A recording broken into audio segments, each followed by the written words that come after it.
السلام عليكم ورحمة الله وبركاته.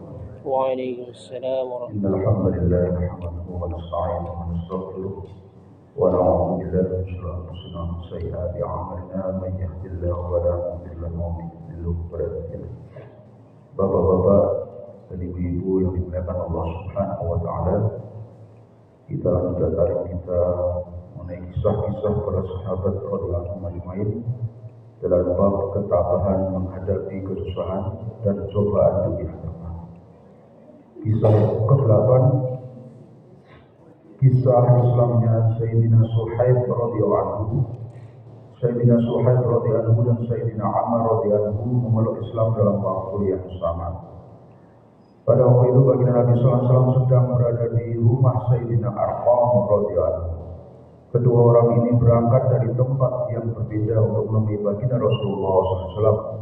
Secara kebetulan mereka berdua bertemu di depan pintu rumah Sayyidina Arqam radhiyallahu anhu. Keduanya saling menanyakan maksud kedatangan masing-masing. Ternyata maksud kedatangan mereka berdua sama, yaitu untuk berislam dan berusaha mengambil keberkahan dari baginda Nabi Sallallahu Alaihi Wasallam. Sayyidina Suhaib radhiyallahu anhu masuk Islam. Setelah ia masuk Islam, ia juga mengalami penderitaan seperti kaum muslimin yang jumlahnya masih sangat sedikit dan lemah. Ia disakiti dengan berbagai macam cara. Akhirnya karena tidak tahan menanggung penderitaan itu, ia berniat untuk hijrah. Namun kaum kafir Quraisy sangat tidak suka bila orang-orang Islam pergi ke tempat lain dan hidup dengan tenang. Apabila orang-orang kafir itu mendengar ada orang Islam yang akan berhijrah, mereka akan berusaha menghalang-halanginya. Orang-orang kafir Quraisy pun mengirim serombongan orang untuk mengejar dan menangkap Sayyidina Suhaib radhiyallahu anhu.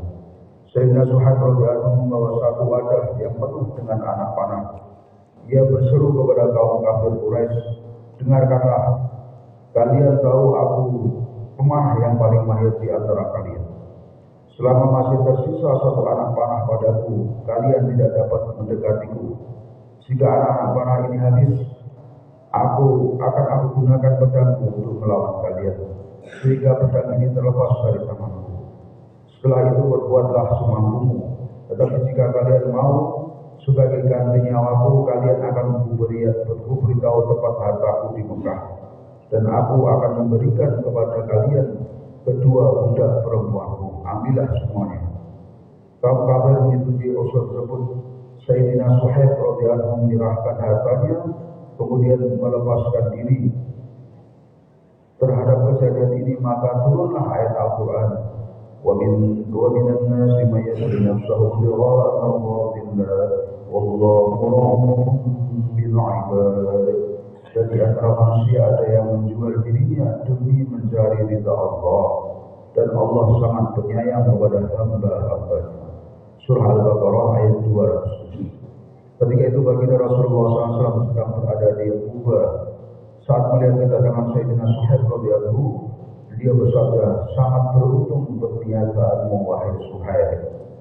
Sayyidina Suhaib radhiyallahu anhu bercerita, suatu ketika baginda Rasulullah SAW sedang memakan kurma dan aku menyertai beliau makan. Ketika itu salah satu mataku sedang sakit. Lalu baginda Nabi SAW bersabda, "Hai Suhaib, matamu sakit tetapi kamu memakan kurma." Aku menjawab, "Ya Rasulullah, aku makan dengan sebelah mataku yang sehat ini." Baginda Rasulullah SAW tertawa mendengar jawabanku. Sayyidina Suhaib radhiyallahu anhu banyak membelanjakan harta di jalan Allah Subhanahu wa taala, sehingga Sayyidina Umar radhiyallahu anhu pernah berkata kepadanya, engkau telah berlebih-lebihan wahai Suhaib."